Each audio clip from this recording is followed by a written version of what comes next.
Good morning. Welcome to UNLV's second MSI Student Success Summit.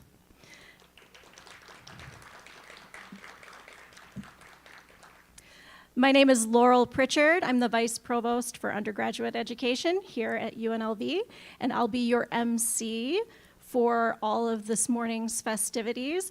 We have a very, very packed schedule, lots of great things for you to see and hear today. So I'm not going to take much time with my welcome remarks. Instead, we're gonna roll right on in to our event, and I'm pleased to welcome to the stage UNLV's president, Dr. Keith E. Whitfield.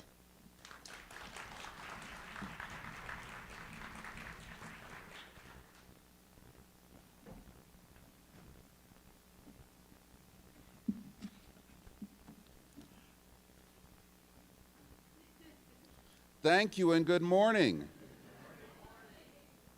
Yeah, I can't see you, but now I can't hear you either. So good morning. Okay, we'll work on it. Get some more coffee. Make sure you have plenty of coffee.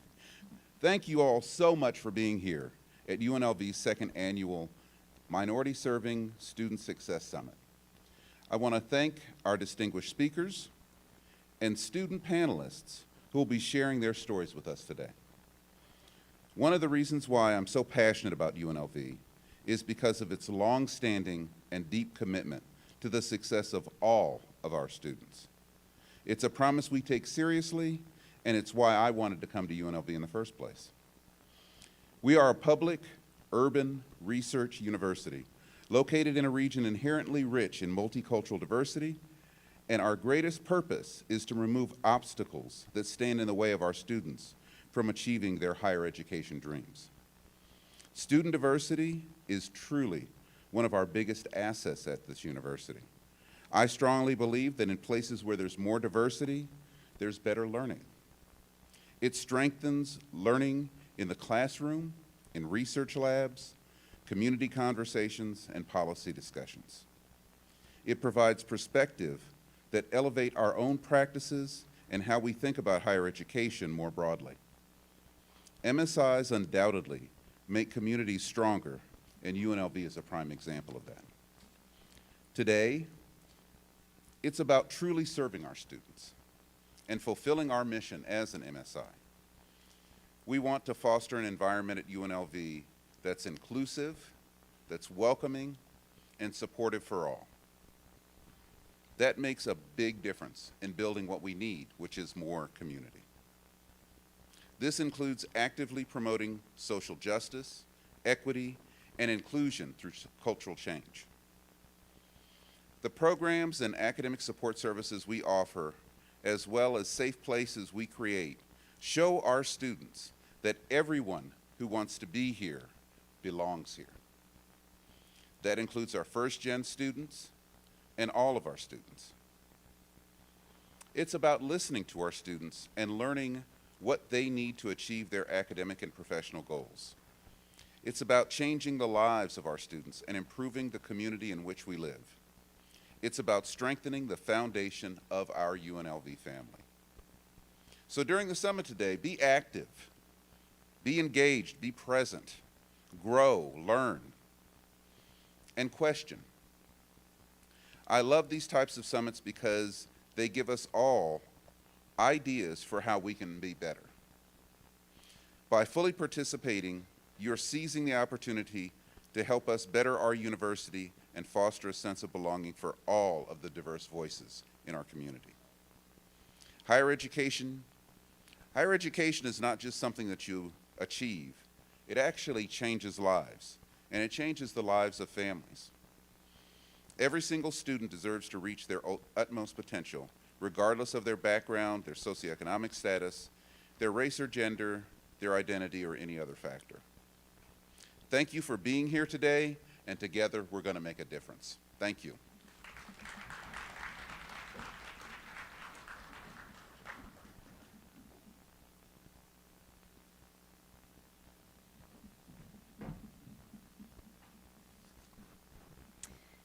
Thank you, President Whitfield. It's now my pleasure to introduce UNLV's Executive Vice President and Provost, Dr. Chris Healy.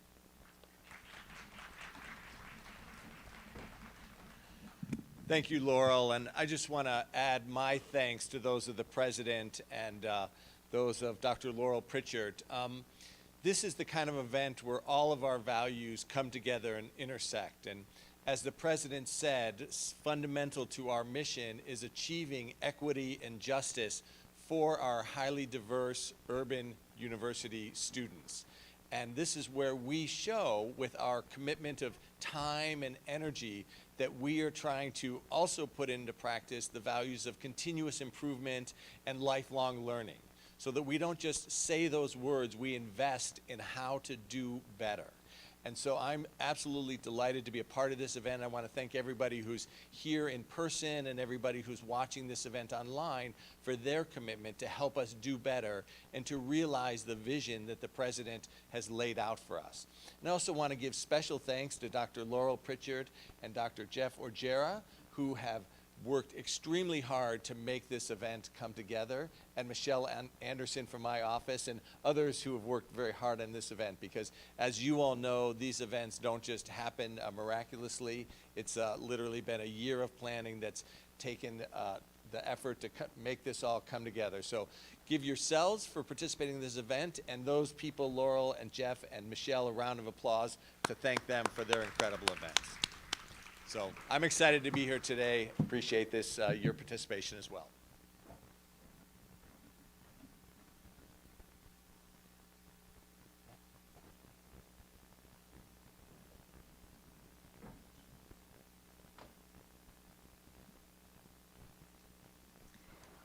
UNLV is honored and proud to be a minority-serving institution, an Hispanic-serving institution, and an Asian American, Native American, and Pacific Islander serving institution. Serving all of our students is our most important goal every day. And we have the privilege of gathering together today on this land to learn and grow together as an MSI.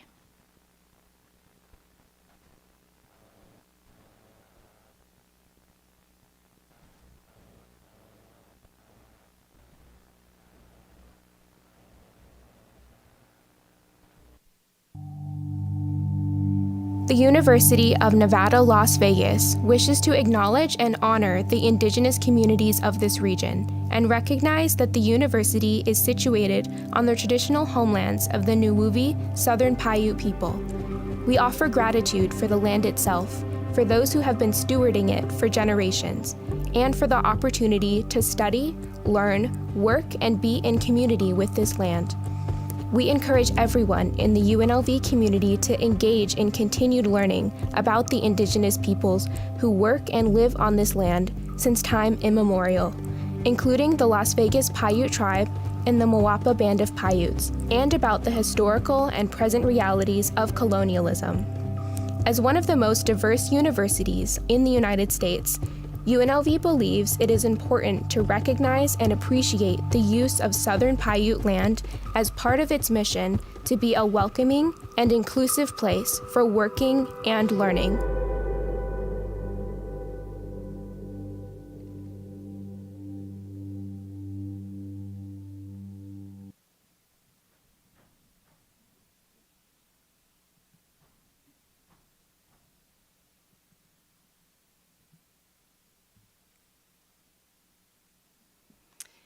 It is now my honor to introduce the Morelli Quintet, conducted by Stephen Kaplan.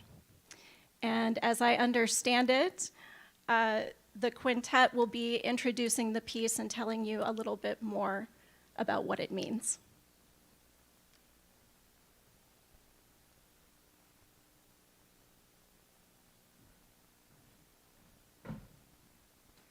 Hello, everyone. I'm Steve Kaplan, professor of music here at UNLV. Antonio Morelli was a band leader at the Sands Hotel, and he worked with the Rat Pack and many other great performers here in Las Vegas back in the 1950s and 60s. When he passed away, his family honored him by giving the UNLV School of Music scholarship money to support our most outstanding undergraduate students. And so these students not only are excellent performers, but they have an excellent academic record as well. So I'm really proud to welcome the Morelli Quintet here today.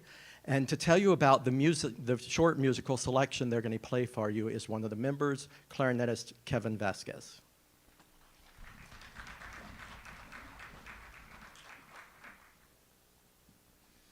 Thank you. Good morning. My name is Kevin Vasquez. I am the clarinet player for the Morelli Quintet. Dark Winds Rising is a piece that features the spoken words of 3 generations of the Jake family. The piece chronicles the fears and outrage of the proposed toxic waste incinerator which threatened the sanctity of the Kaibab Paiute Reservation in Utah. We are fortunate to have the composer, Philip Bimstein, listening in online. Please enjoy the first movement of Dark Winds Rising, titled The Last Jake.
My name is Verdell Jake. I was born in 1968 in Kanab, Utah. And my grandmother brought me up to respect things. She told me who I was. I'm the last Jake. I'm the last of our line.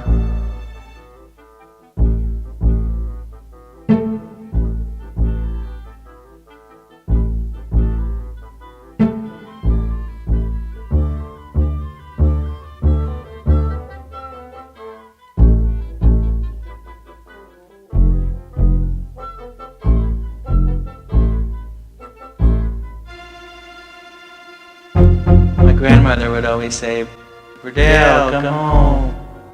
So I go back to the reservation. My grandmother would always say, Verdell, come home. That's a sacred place. My grandmother would always say, the earth has so much power, it's beyond control. My grandmother would always say, if you can respect it and to become one with it, you can learn to cope with it. My grandmother would always say, Verdell, come home. I tell her these things, and she comforts me. My grandmother would always say, Verdell, come home. That's how it always should be. The incinerator is a mechanical power. That's money power. It's the power of land and control. I looked at the dollar and it says, in God we trust. In God we trust. That's their God. They'll do anything for their God. They'll die for their God. See, we wouldn't only be contaminating ourselves, we would be contaminating everybody. That's not right. How can you lie to my people like that? I'm going to fight you till I die.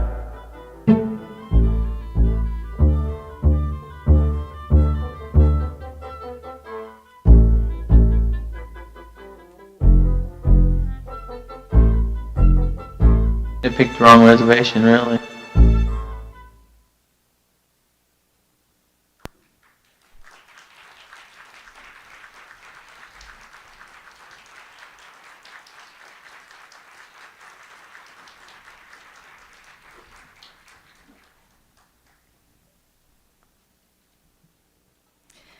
Thank you. Can we please have one more round of applause for the Morelli Quintet?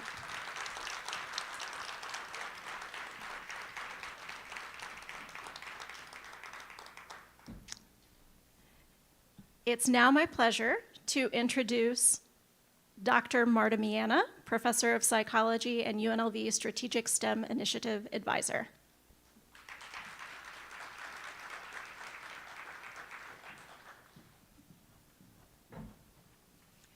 Buenos dias. Let me get this down. It is really my distinct pleasure to introduce Dr. Sylvia Hurtado, Professor of Education at the UCLA School of Education and Information Studies. Dr. Hurtado directed the Higher Education Research Institute at UCLA for over a decade. She has written extensively on diverse students' college experiences, the campus racial climate, STEM pathways for underrepresented groups, and higher education equity and inclusion. She currently serves as special advisor to the Chancellor at UCLA on Latinx issues and recently co-chaired the task force on becoming an Hispanic-serving institution.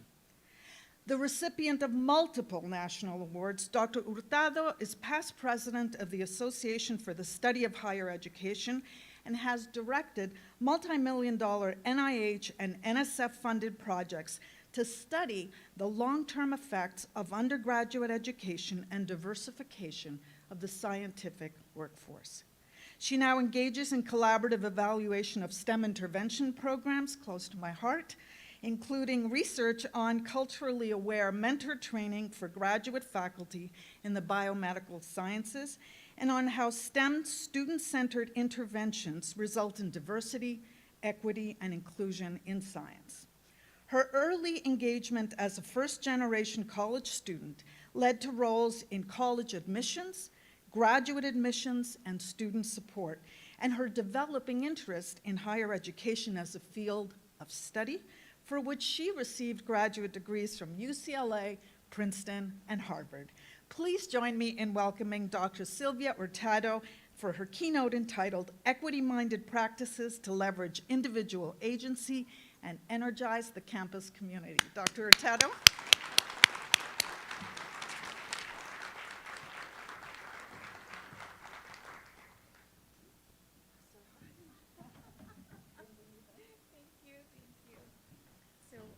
See if I can get my PowerPoint. I'm not exactly sure what I do.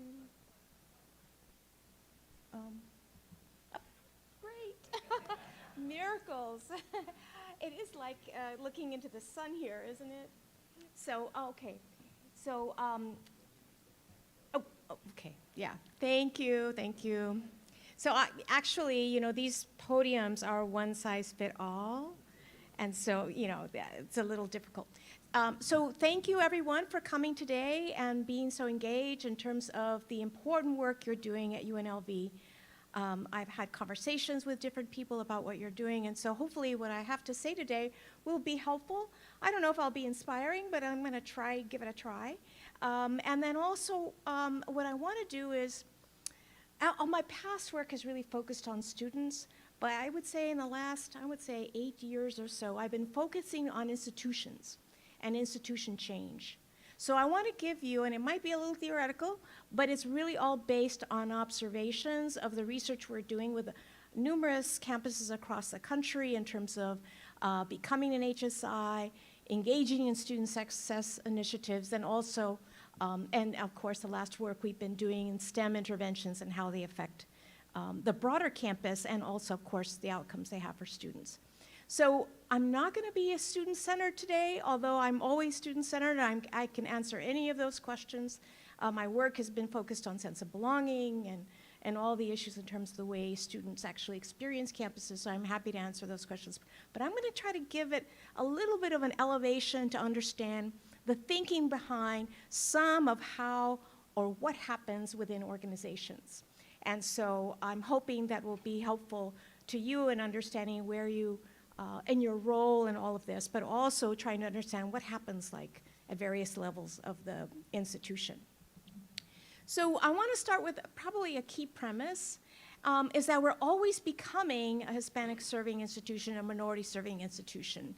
I think a lot of people say, well, isn't that an enrollment thing? Once we hit it, we are. You're really not, because that's when the real work begins.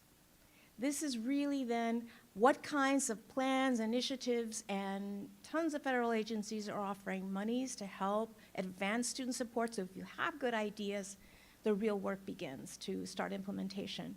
So to serve low-income, first-generation, and students from underserved communities, we have to engage in a long-term change process for student success. We're not going to do it in one day, but we need to think carefully about what our ultimate goal is, and then also how are we going to measure the steps as we get there. So I want to say UCLA is interesting because I do this research, right, on all the other institutions, and all of a sudden I'm at UCLA and, hey, we're becoming HSI. And I was like, what? How did that happen? So we're now planning with more kind of intentional institution-wide efforts. And our ultimate goal, of course, is to achieve what's been established by the University of California system, and that's to achieve equity in student outcomes by 2030. So we see what we're doing as an MSI, as an HSI, as one of the key vehicles or steps in that process to that larger goal that we have to achieve. So every time I'm talking to people, I say, nope, doesn't stop with the enrollment. That's when the work begins, because we have to achieve equity by this goal. So one thing, of course, this becomes a chancellor priority. Someone calls me up, I get recruited to step in and help. But one of the things that I think was really key was this leadership priority, because it created the motivation and financial investment and various levels of authority in terms of the organization began to really think about, okay, this is a priority here. So the Chancellor's Task Force, which was composed of faculty and staff, primarily grassroots level folks that were at the ground level, to create a roadmap for the campus. And I have to say a little bit about our story. It was more about mobilization and empowerment of grassroots leaders, because a lot of people have been disheartened. We're not getting there. We're not making progress. And so it was a little bit of having to turn or change mindsets to say, this is our window of opportunity to achieve this goal. We may have been working for many years. We may have thought that different people across the institution weren't hearing us in terms of what students' needs are, but now we had the opportunity. So then it became a whole, I would say, process of advocacy and action, and then commitment, not only at the grassroots level, but securing commitments at all levels of the institution. And then, of course, in terms of leadership and resources, making some key investments in infrastructure. By infrastructure, I mean, do you have the people in place in key areas? Do we have the faculty that we need in key areas to achieve what we want to achieve? So one of the basic issues, and it's true with almost any institution that is becoming an HSI or becoming an MSI, is really this notion of transformation of the university's identity. And so I think that's the basic issue. But people are like, what, institutions have identities? Yes, they do.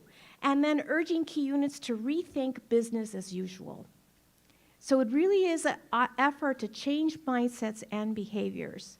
And I think I kind of irk a few unit heads when I say, what are you doing? And where's the innovation? And they describe it, and I said, insanity is doing the same thing over and over and expecting different results. That is, you're going to do it. We work in cycles. Get real. Our jobs are, every term we kind of do the same things, right? But we also kind of have to have a vision for a moving line in terms of how we're making progress and kind of that repetitive nature of what we do. So I basically said, can't do the same thing you did last year because it didn't have any results. And what's going to make the difference this year in terms of what you do? So of course, I guess I'm kind of a burr on the side of a few of the unit heads. But anyway, really thinking about that. So thinking about changing mindsets, and I told Jeff I wanted to talk about this because I thought it was very useful, because as we were beginning to think about becoming an HSI and how we get there and get to our goals of achieving equity for student outcomes, we needed to have a mindset, something that everybody couldn't be aware of. And so you see the different icons here. And I want to talk about what equity-minded is. And it comes from Dr. Malcolm Picchio and also Estela Ben-Simon's work in terms of this area, where they're actually using quite a bit of data to understand the progress and have conversations about what they see and how things can change. So the key components to being equity-mindedness. The first is being identity conscious, being conscious of different racial, ethnic groups, and student social identities. That's really number one. Not really thinking, oh, we're going to put them together in this underrepresented group and we're going to monitor that progress. And I was like, no, wait a minute. There's some differentiation in those groups and in terms of the needs. And so we really need to kind of disaggregate the data to understand what does each group need, how do we actually achieve that, and we have to be minded about the fact that they have different representations and their social identities are very important to them. I'm going to come back to that because it plays into a number of initiatives that the campuses are doing that we're studying. So one being identity conscious. The second is institutionally focused. And they say, wait a minute, isn't it student-centered? No. You can be student-centered but institutionally focused. And by that I mean is that you're focusing on what changes we can do in the institution, not how do we fix our students. And I think we've been over-fixated on fixing students. That is, how do we get them to adopt and navigate the minefields that we have in our institution? Well, why don't we just remove those minefields, right? So thinking about what can we do institutionally that's going to be better serving our students in whatever way possible. That's a huge shift because we always think about just making students better or what I hear from faculty, oh, we got better students. But at UCLA, I said, we have the best students in the history of this organization. It's now time for us to think about how we change to help them succeed and succeed at equitable levels.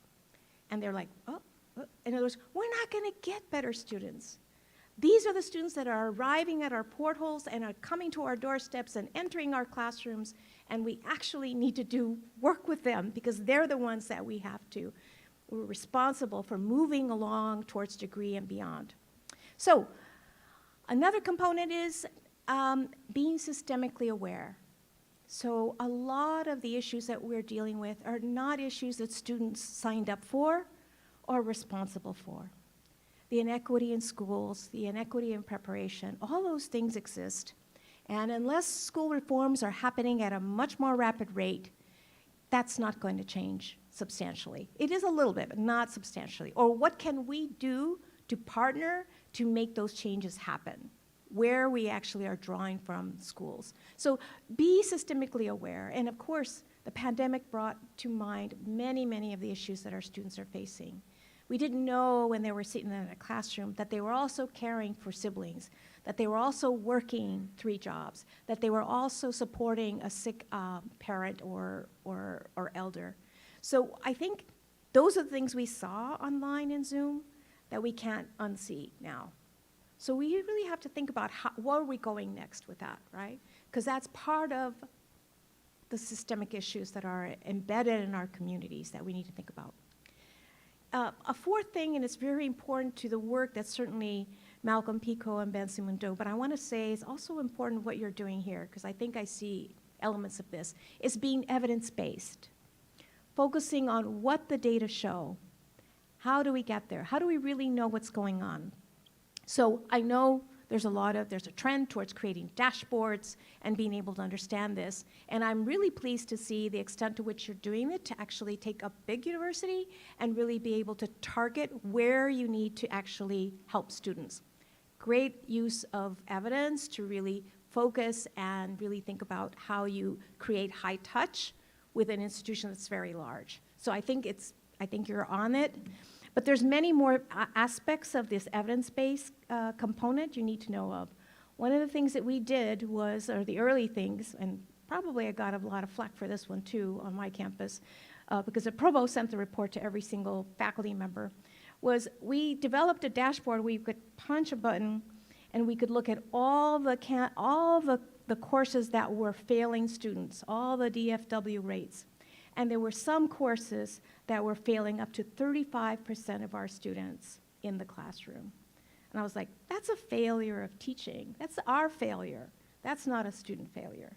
So we really had to think about, how do we target those? How do we get deans, department chairs interested in really thinking about reform of some of those courses? So let's just say that hasn't been as widely, not a very popular thing. But we also found, when we interviewed chairs, we found out they didn't know who was teaching the courses because a lot of them were part-time people. They weren't even keeping track. And you can trace back of this, same faculty member does the same thing, you can do that.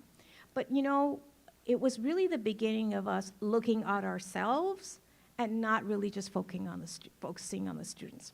So anyway, equity-mindedness, those 4 icons, try to remember those.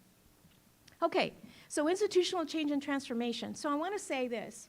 Transformation sounds like a huge thing. It's like, how do we change the whole university? How does that go? And I'm going to go into a little bit of that because we're really talking about some, not just change in mindsets and behaviors, but our general implementing our values, some of the great values that were articulated this morning by your president. So types of change. We are making incremental changes all the time in higher education institutions. Change happens every term. I decide to add a new reading. I decide to remove a reading. Very small changes, lots of things. Some of our programs, we say, well, that didn't work. Let's tweak it a little bit. A lot of tweaking, but not really major transformational changes. So there are types of changes that are happening. One is, I called an isolated change. That might be deep, but it's very limited to one unit or program. And I look at the STEM intervention programs a little bit like this, because they actually are very good. They wrap around, they help those, but a limited number of students can actually participate sometimes. And so it's deep, it's holistic very often, and they're really great because there are a lot of these that we're studying now. But it's not changing how the courses are teaching or even the experiences that students are getting outside of that program. So the other one could be a far-reaching change, but it's much more, I would say, kind of surface level. It affects many across the institution but lacks depth. And so I want to say, for example, those diversity statements on hiring and recruitment materials. Everybody does it, it's on there, we don't look at it anymore. Because the in-depth kind of initiative from that would be understanding, working with search committees to understand implicit bias, to really have a process in place where you really kind of make sure that all of those the searches are fair, open, and that we actually are recruiting more diverse faculty.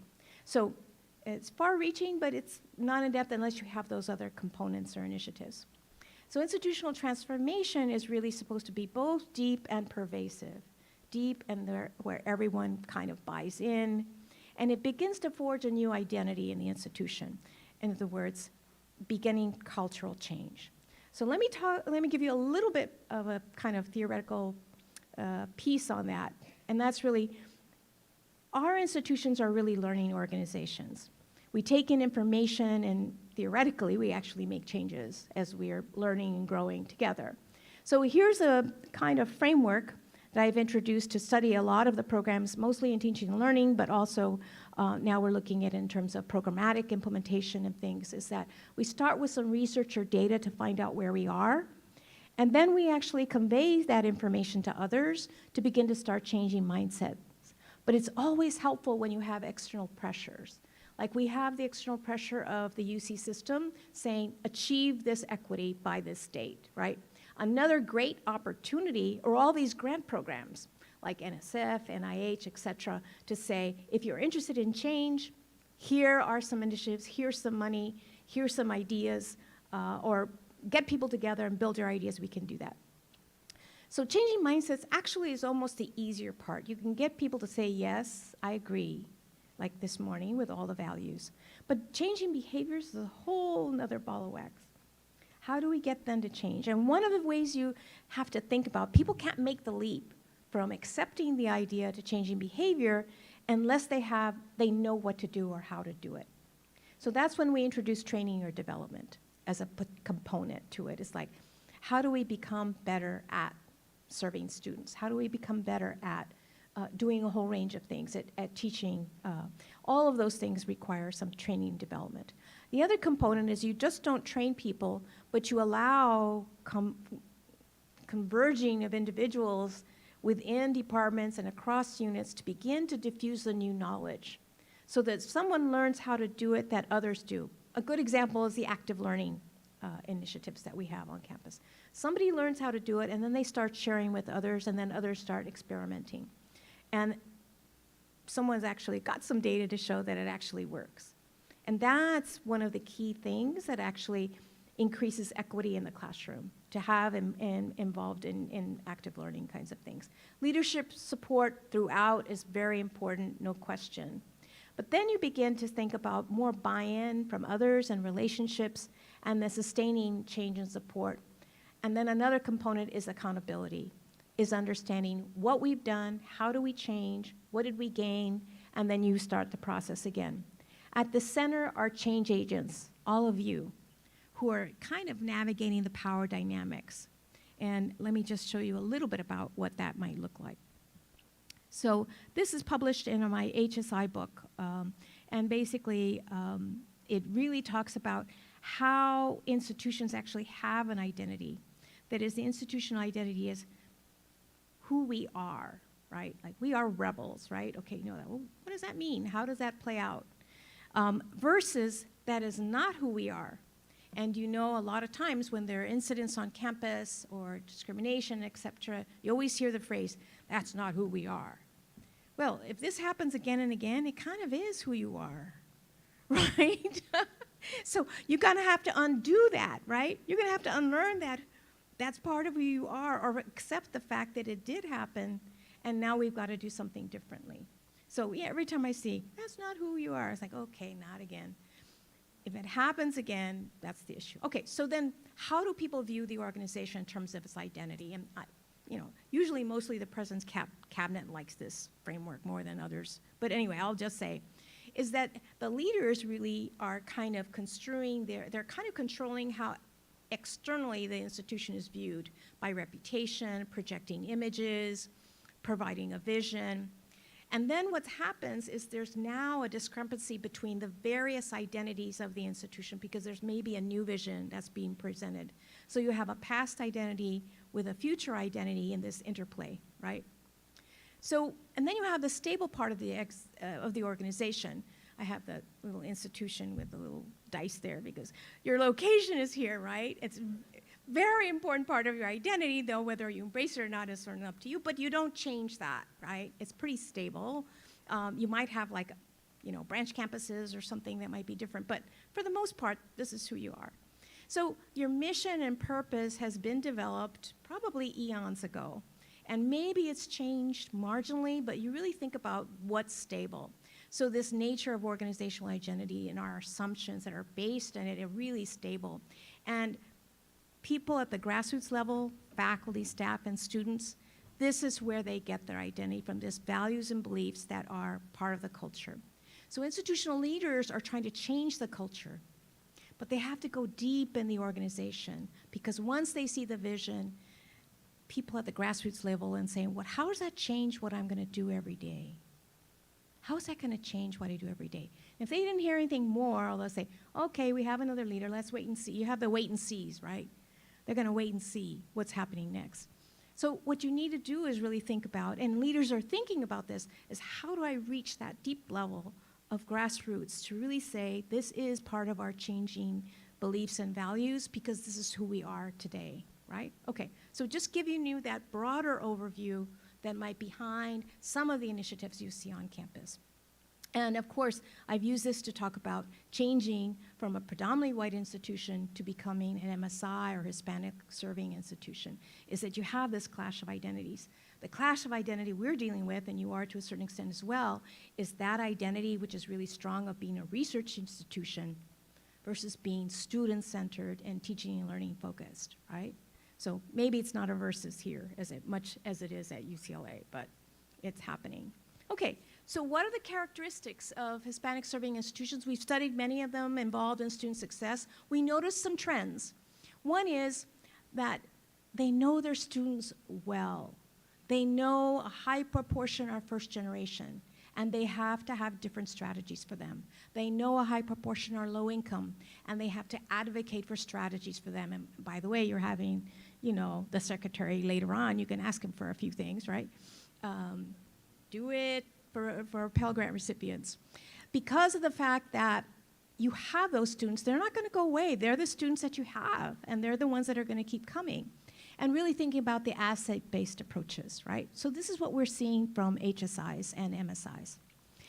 The second strategy that we saw very often is developing powerful partnerships for improving access, student support programs, linking with underserved communities to actually share resources, linking students from the communities where they are, as well as linking with other institutions to position their students for postgraduate success. So there are multiple areas where you can think of these powerful partnerships. UCLA, for example, has an award-winning community college partnership program.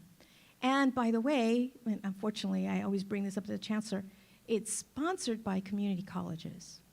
Our staff are paid for by community colleges. And it's award-winning. And I keep telling our chancellor, like, we need to put a little money into this long-term. Because eventually, what if our key people that are maintaining these partnerships leave, right? So we really need to be invested in that. So let me just say that powerful partnership is a way to share resources. And there's another initiative in Detroit that's working in terms of sharing those resources. And I can talk more about what's happening in STEM. So the other thing is, as they embrace innovation to improve student success, because they're becoming HSIs and MSIs, they are eligible for new programming, funding for new programming, if you can get a good team together to put together a really good proposal. I know you already have an AANAPISI grant, but the monies are much higher in the HSI area and field, and they're being widespread across a number of federal agencies. You have a good idea, you can implement it. So a lot of the HSIs we visited were really innovating. They were trying new things in physics and biological sciences. They were doing things in terms of student success, kind of rethinking what they do with undecided students, a whole range of things that they had put in as part of their grants. And then finally, they engage in culturally responsive practices. We're like, well, wait a minute, what is that? I'm going to explain a little bit about what that looks like in terms of culturally responsive practices. Because they know their students well, they also know that they actually do a number of things that start to change the academic areas for students. So this is a model I published called Inclusive Science, where we have another article coming out fairly soon, as soon as we can get the revisions in, and really thinking about, so this is the revised model from the previous study, is we looked at 11 institutions. These institutions, with their ideas, they got multi-million dollars from NIH, NSF, and now they're looking at HHMI, other places.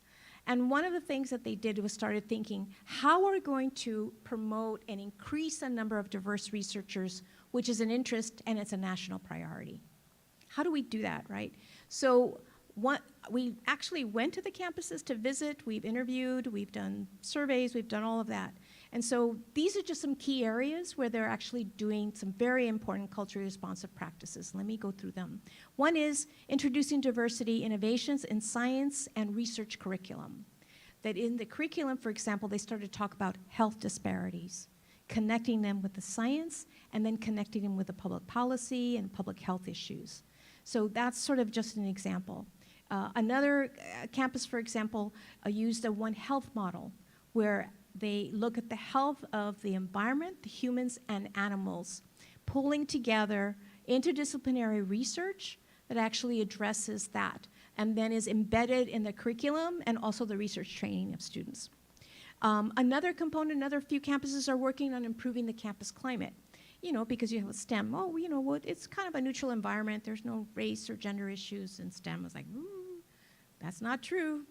There's a lot of climate issues that affect students in almost every discipline. And science is probably one area where there's a huge denial that any of that is happening. So they're actually improving that, and they're doing it through faculty development and also helping affirm students' identity in terms of being capable of overcoming some of these issues, or if they're the one and only in some of these departments and programs, how to deal with that. So they're actually working consistently on that.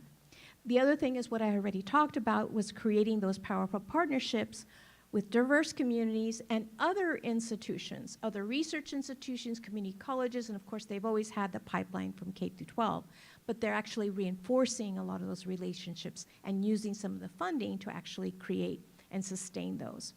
So another component is really, and I think this one actually emerged because we didn't think about this until we actually visited the campuses, was providing tangible institutional support. What does that mean? That kind of talks about infrastructure. Giving students spaces to work together, to build community and learn. For faculty to actually run into each other, right? Give them spaces. So the physical spaces, of course, they all went with the pandemic, but they still are there, and we can really rethink what we do with some of our space and what we're doing online, and how we actually rethink our physical space. The other component, of course, of tangible support is financial aid. Very important component in STEM and almost for every student who's in need. So really thinking about that. The last area is really important, is thinking about, remember, being identity conscious, is really integrating social identities with the developing identity as a professional, as a scientist, and thinking that these are not separate. Students don't remove who they are like a lab coat, right? They put the sense identity on, they can act like a scientist, go home, take it off.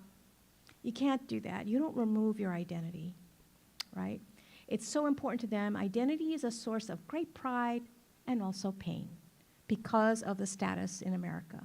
So how do we emphasize that? We have role models. We're taking students to conferences where they can see others like themselves achieving, right? And also working in particular science in this area. So the outer areas are just kind of the key areas that people have been developing and getting money for. And so they've gotten money for not just the student intervention, but faculty development, and then also institutional capacity building. By capacity building, I mean revising those classrooms so that there are active learning and a whole range of other things in terms of helping their faculty to become better researchers so they bring students into the lab and then also can train them, and we train them as mentors. So that's really some of the practices in STEM. And their areas, I think, are great areas of innovation, and hopefully this paper will be out in a few months so you can really see some of the, I would say, the equity-minded practices in action. So let me kind of conclude with some tips for change agents, because we are also studying people who are involved in all these changes. One is, and I use a quote from one of our change agents, basically. He says, at the end of the day, I often feel tired, but I don't feel like I've wasted my time. I feel like my life and the work that I do is meaningful. We are here because this work is meaningful to us. And it's very important for students. So what do you do as a change agent? Because you can get tired. And a lot of them talked about working more than 9 to 5 and not having enough staff or support. So one is find like-minded people and use some collective action. Come together to share initiatives, share how do you problem solve around issues that may be affecting student success. Second, focus on interests and common goals. Try to develop win-win situations or solutions. And usually you have someone who has a different interest and someone else a different, and we work in silos. Come together to develop, how we can work together to try to do this, especially academic and student affairs, to say, okay, we can both be winning at this, and our students will be certainly the men beneficiaries of all this. The other is recognize windows of opportunity and be ready with a plan or mobilization. So we saw the opportunities and we moved forward by asking the chancellor for particular FTE and with new ideas on how they would be used because we needed to diversify our faculty. We were becoming HSI and we were going to get further and further away if we weren't going to be able to develop that pipeline. And we eventually convinced them, and now we're doubling those FTE because we're working across campus with different deans to really say, hey, you need diversity. Here's how we can work together to do this. So we're trying to make the most of all the resources across campus to actually expand and diversify the faculty. But certainly there were many examples in the other institutions that we witnessed. The other is to start conversations and usually say, I want to meet with you. I understand that you're interested in this. But we don't follow up. Follow up with actions and really saying, let's meet monthly. Now, okay, you don't have to do it exactly then, but right now with the HSI, we're meeting every week, and I'm like, okay, we're meeting again. It's like, but every week we come up with some new realizations, and you know what? We're able to see progress. It's like, oh, I talked to so-and-so, I talked to development today, I talked to the, I talked to the academic investment program today, and you know what I found out? And then we would share it, and we'll say, wow, we're making connections we had not made before had we not had the impetus and initiative of becoming an HSI, and then also, of course, having the chancellor set it as a key goal for the campus.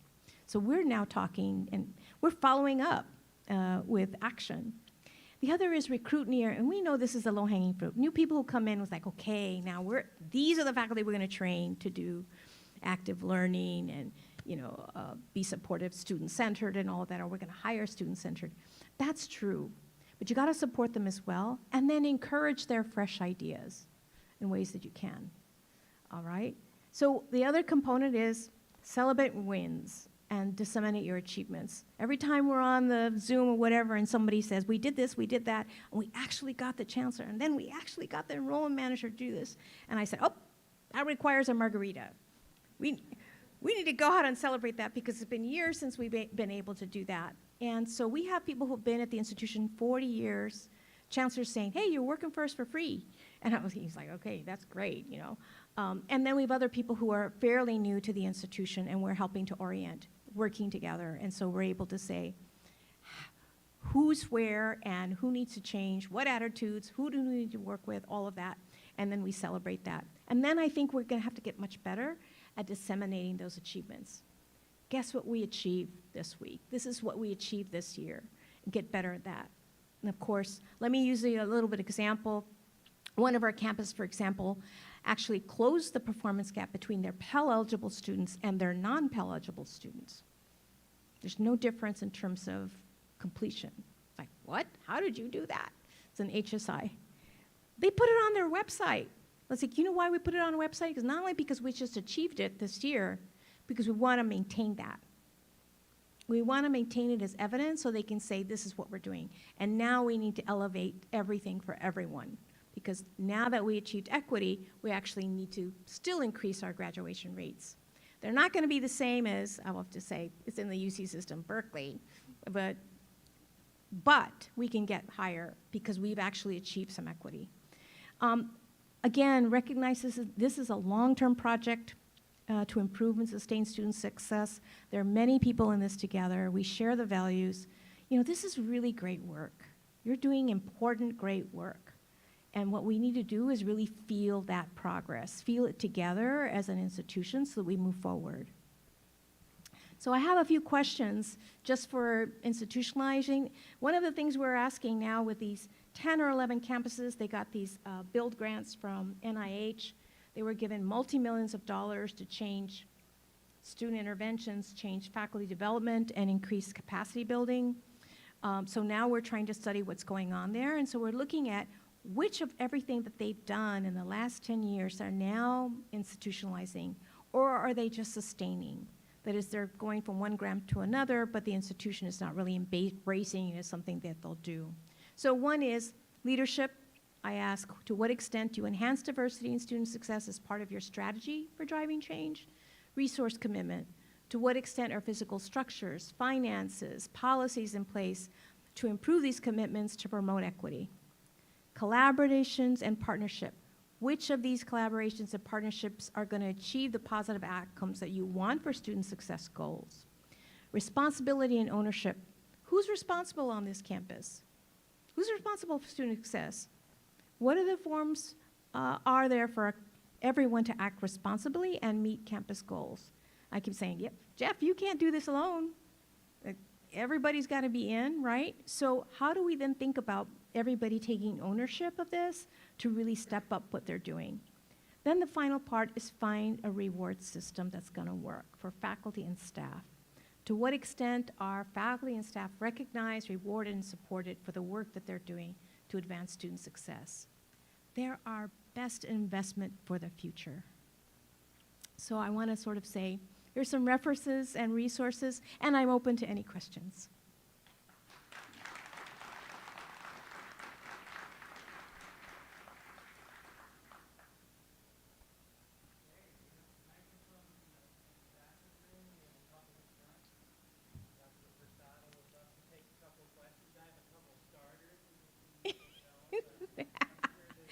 See, this can't be Jeff's thing. You know, y'all need to ask questions.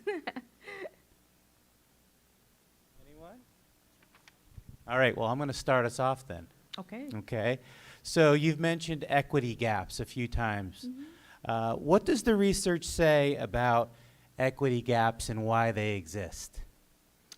That's a great question because I think we're really good at showing the differences in completion. So I think right now we're really focused on completion and you see time to degree, like get them out quicker. I was like, wait a minute. Are they getting what they need when they need it? Is the main question behind that. So the research shows there's a whole range of things. And you know, I've been looking at this, for example, my work on sense of belonging, very important. Ways in which students make sense of these large environments. They create a niche and they actually have attraction. We know, for example, in sense of belonging, they don't belong to everything, but their sense of belonging derives from something that they get engaged with here. A club or organization, it could even be like a religious club and organization, something that's gonna sustain them that they feel is important and is part of UNLV.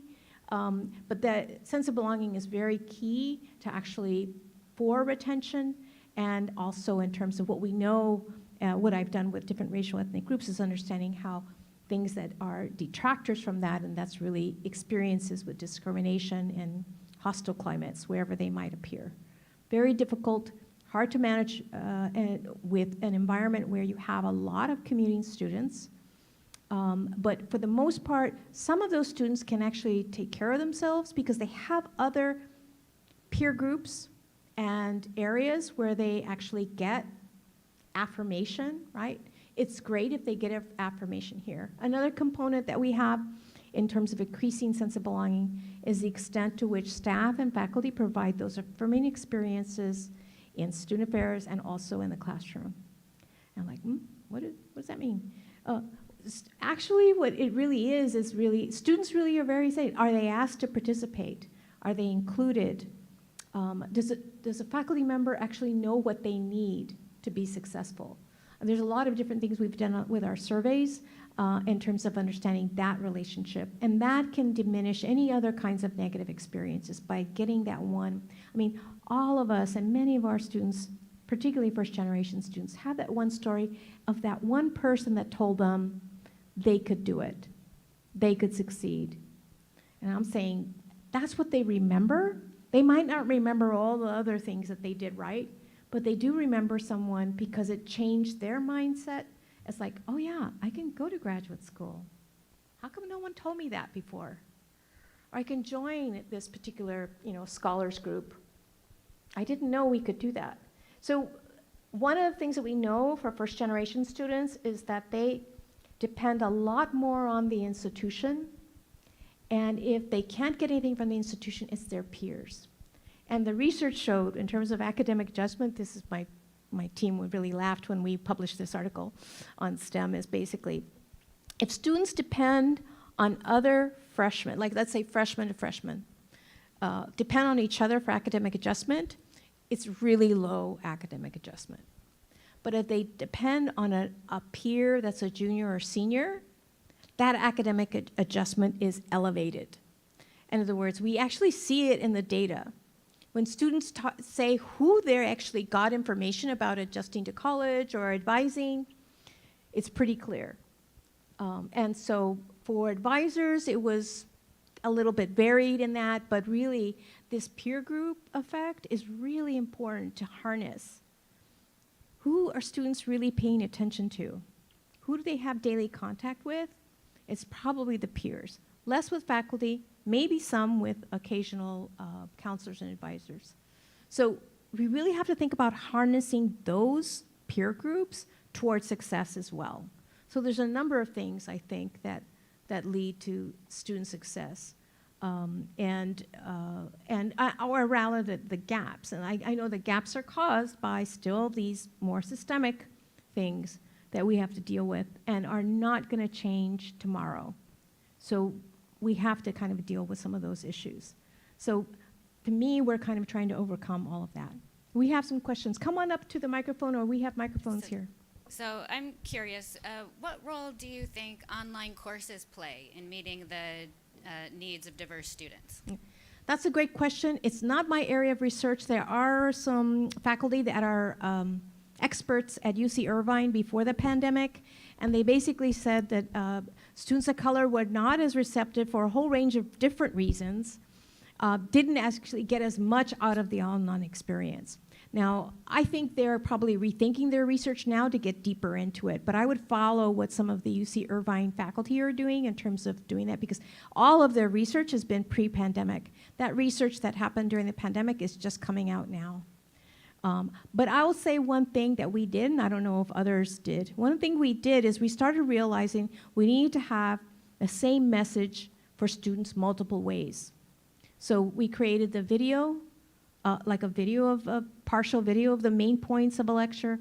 Then we said, okay, they don't have time to be, we had the course readings, and then when we were on Zoom or whatever, we had different people responsible in the classroom for actually talking about some of the issues and raising the questions. So we empowered students to be more participatory when we were face-to-face, whether it was online or not.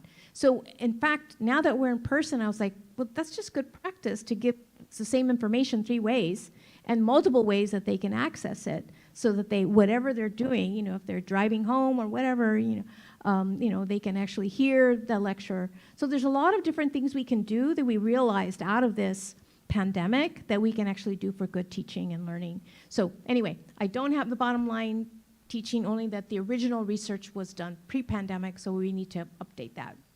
Other questions? So, Dr. Hurtado, my name is Dr. Leslie Doyle, and I am fangirling at this moment because I have followed your work and use it a lot in what I do. I am the the interim director of student diversity programs here at the university.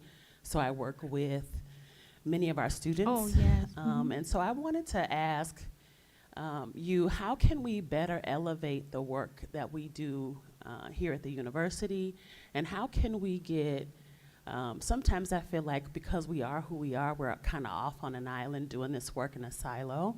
So how can we, and not that we are, but it just sometimes feels like that because of a bunch of factors. But I wonder how we could better elevate that work and how we could better spread the message about what we're doing. Not only sometimes inside the institution, because we are a big and complex institution, I think sometimes we need to, highlight what we're doing.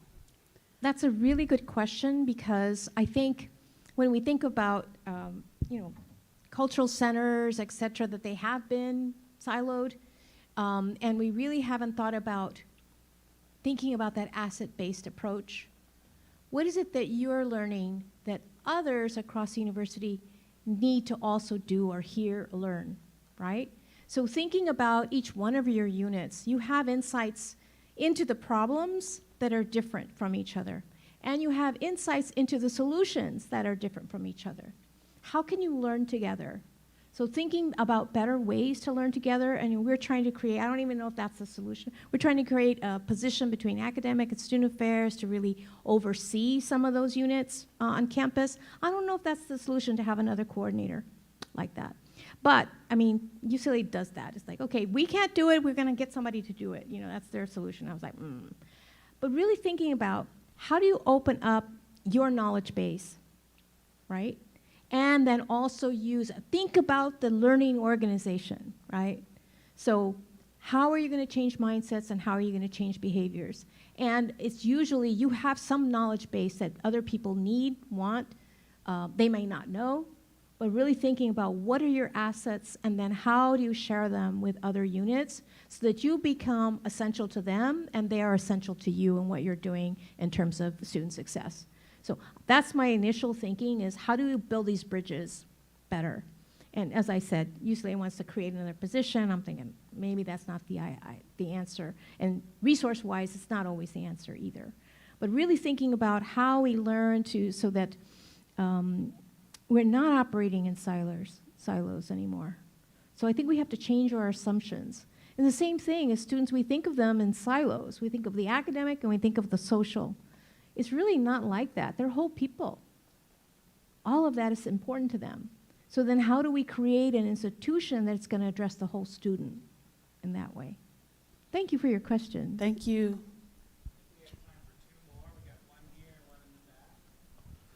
Good morning. My name is Kyle Ethelbaugh, Director of College Programs. I oversee our TRIO, SSS, TRIO McNair, and our AANAPISI programs here. Love that. Thank you. And I'm also fanboying over here as well. So I'm really grateful to have heard you speak. I do have a question. You mentioned the process of actually getting the process going at your current institution.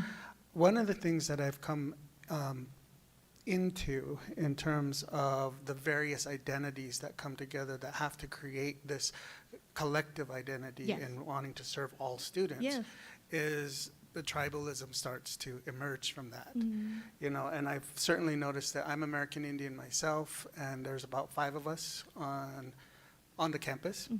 And in our conversations as professional and faculty staff, it tends to be a conversation about there we are again, left out of the conversation.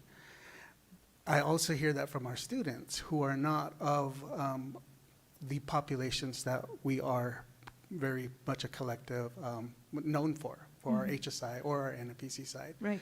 And in our recruitment to these students, there's this message of, well, I'm not up there, so I don't see myself, so therefore I'm not necessarily a part of. Right. The focus has been taken away from all of these other identities. So how have you addressed that?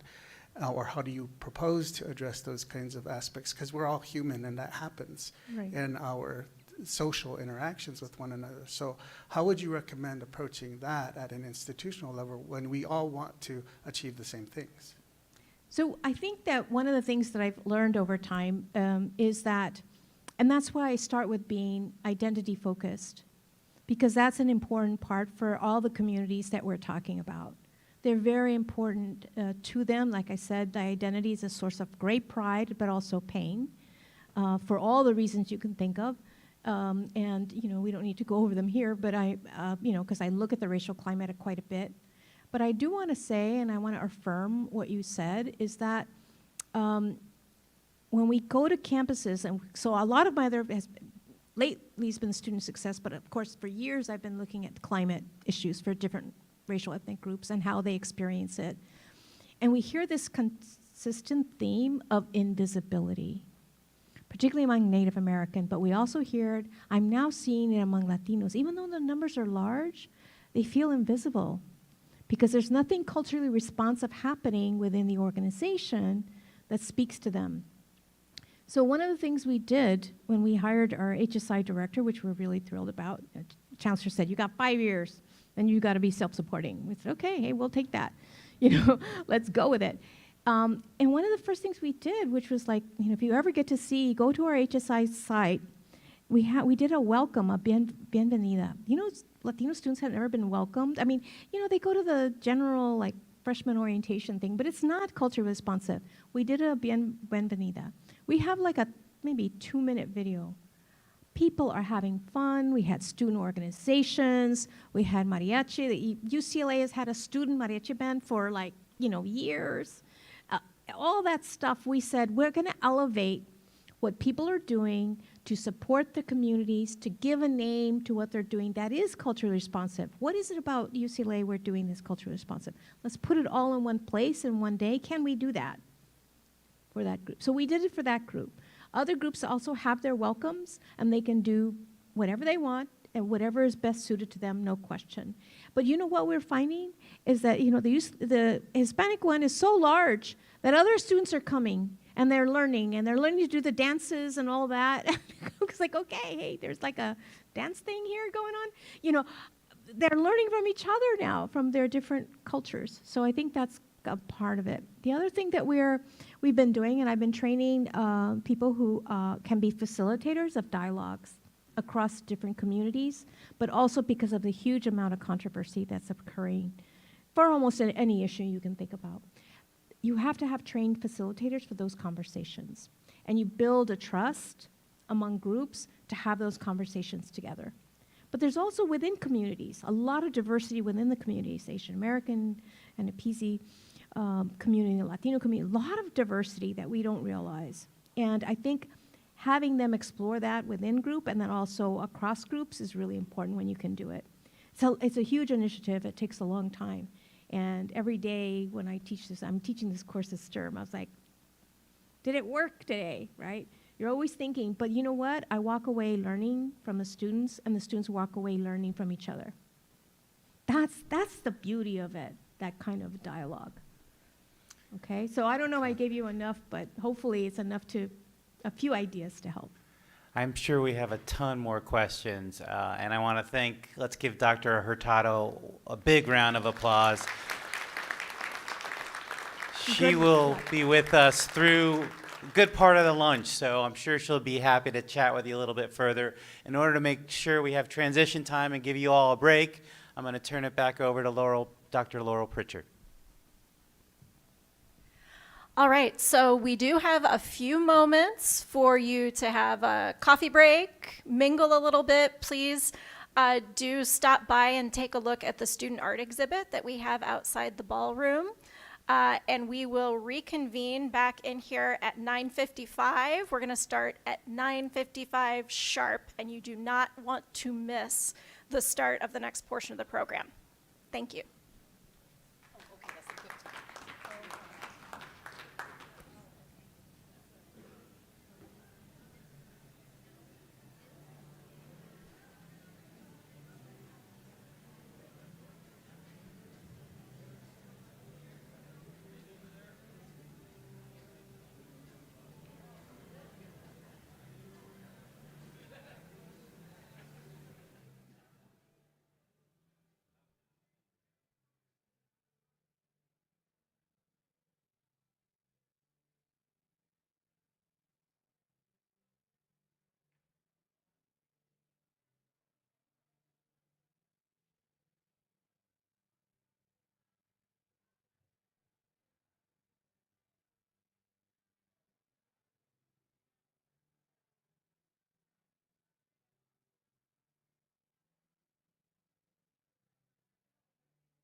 Welcome back. We're going to get started again in about 1 minute. So please grab your coffee and take a seat.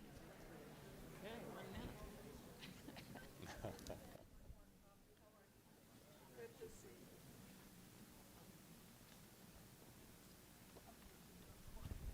Yeah, you did it.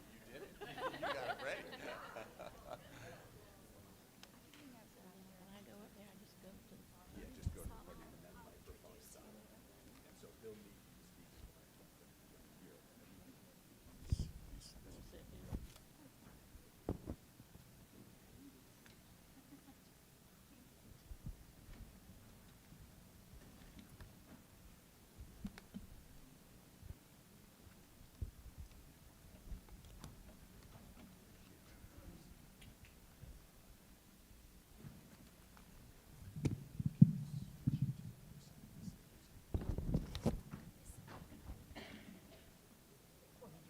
sit here.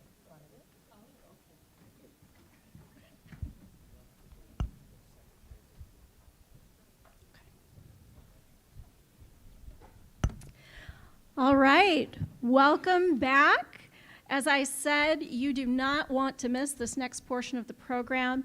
It is my honor and my pleasure to introduce our next speaker, Nevada's own, UNLV's own, Congresswoman Dina Titus.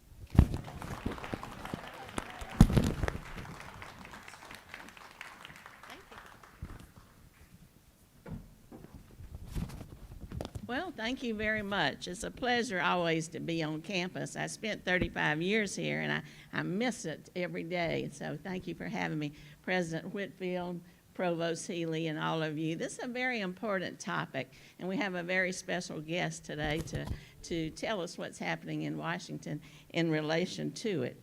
You know, before I introduce him, I just would say that I'm very proud of UNLV for fitting into the category of a minority-serving university. First, we were Hispanic-serving, and then we got the designation of minority-serving. And that makes a lot of difference in terms of status, in terms of outreach, and in terms of benefits that we get from the federal government through various education appropriations. So it's nice to have those revenues coming here, but it's even nicer to be able to brag about how diverse and exciting our student body is. So this has been an important week, and today is a real culmination of the things that have been going on. I now get to introduce our special guest before Provost Healy engages him in some very meaningful dialogue, I'm sure, but this is our Secretary of Education, Miguel Cardona. We have met here in Las Vegas several times, and it's nice to have him back, even if it is virtually. He has really made a reputation for himself in terms of carrying out some of those federal policies that I mentioned. And he is well respected because, you know, he started in the classroom. He knows what it's like from soup to nuts, and so he can speak authoritatively about every aspect of education. He started in the classroom, then he was an administrator, and now he's our Secretary of Education. We want to keep him there because he's done some really good things, not only in his outreach to minority-serving institutions, but more recently he's been very engaged in President Biden's attempt to help students pay for college. We know what a burden that sometimes puts on families, and if there's a way that we can relieve that, it's oftentimes more intense in minority-serving institutions, then that's what we need to do. And he's been out front advocating for that and explaining it on in the press and on college campuses all over the country. So I will leave it to you to maybe ask him some good questions. I know he's going to have an interesting dialogue with our provost, who I knew back when he was a faculty member, most respected in the psychology department, but now it's nice to have him in that position. So thank you for letting me join you this morning. Well, thank you so much, Congresswoman Titus. And we'll welcome your participation in this conversation as the Secretary joins us. As Congresswoman Titus said, she's been a role model to me for many, many years as I've watched her leadership and what she's been able to contribute for many years in the state assembly, then the Senate, and then moving on to Congress, and so led in so many different ways.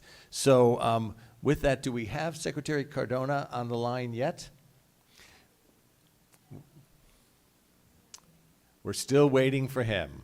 Okay, so we'll take this moment to, start with what I was going to say to him directly, but I'll just say to all of you, as Congresswoman Titus said, I think the first thing we owe Secretary Cardona as he joins us is that he and the federal government really stepped in during the pandemic in a way that preserved the higher education mission really unbelievably with the support that they were able to provide the institution. We were able to provide millions of extra dollars to our diverse student body to help them continue their education during the disruption of the pandemic because of the higher education emergency relief funds that came to the campus, both to preserve the campus mission, but much of that money also going directly to the students to help them through the pandemic. So I know that we are all deeply appreciative of what he was able to do for us during that time. And if you weren't aware, as Congresswoman Titus said, that we received the standard allotment of higher education emergency relief funds that all institutions of higher education did, but we also got additional funding because we are an MSI. And I think that's a kind of recognition that the federal government has that we have a unique mission in serving this diverse student body that is worthy of additional support to make sure that we try to close some of those equity gaps that Dr. Hurtado talked to us about. I don't know if you want to comment on any of the federal relief funds and the important role they played while we're waiting for the Secretary. Well, yes, when COVID hit, everything changed. And some of it's gone back to the way it was before, and some of it hasn't. One example here on this campus is the move to online classes. But it was federal funding, and I was proud to vote for and to emphasize minority-serving institutions because we have several here in Southern Nevada that was able to better access those funds to reach out into the community for those students. And it shows that we have moved up in terms of research, moved up in terms of graduates, in terms of the majors that are offered here in response to the diverse student body. And so those funds really did make a difference. They will continue to now. It wasn't just during COVID as we go back to kind of semi-normal life. In any allocation, those minority-serving institutions receive a little bump. And you see them across the country. Some of them are serving African-American communities in the Deep South, some Hispanic, and then some, like we like to brag about, Las Vegas, they're just more international, serving students from all over the world who come here to live and to visit. So it really is an honor and a pleasure. Well, we definitely appreciate that support. While we're waiting for the Secretary, we all this technology world, I had a question for Dr. Hurtado if she would entertain one more. As one of the thought leaders in this space, one of the things I'm interested in is your experience of engaging faculty on the issues of faculty taking responsibility for student learning and things like equity gaps, because we often know that in higher education space, faculty don't come with the mindset that it's their responsibility to produce the student outcomes. They think they're just responsible for presenting the information. So have you can you share any insights about engaging faculty and get them to think about that issue of taking some responsibility for that? Thanks for that question. I think maybe I'm unusual, but I'm actually almost always studying exemplars. In other words, we look at institutions that are doing better than expected with their student bodies in terms of their completion or whatever, and then we go to the campus to see what's going on. So we use a big database to really understand where those increases are happening relative to the actual student bodies they're recruiting, right? So when we go there, then we find faculty leading usually some student intervention initiatives that they go out and get money for. We've seen it in physics, biosciences, we've seen this always. And so these people I call the main change agents, And then they're usually responsible of bringing in another set of faculty that are going to help to be mentors and also begin to question the teaching and learning that's going on.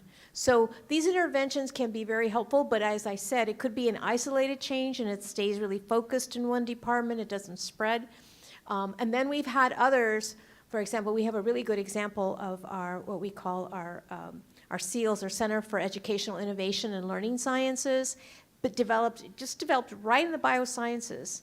And they were going to use state-of-the-art pedagogy, and they were going to bring everyone in. It's very exciting work. It's not happening all across campus, but it is really in the areas where we're not retaining them in the major, and of course, the chances of them leaving also could be higher. So part of the thing is really thinking about, these are faculty-led units, and then they get staff, they are able to get some funding, some institutional funding, then they start generating those grants for learning, teaching, and learning that are out there, and in creating the innovation, and then doing research on the innovations.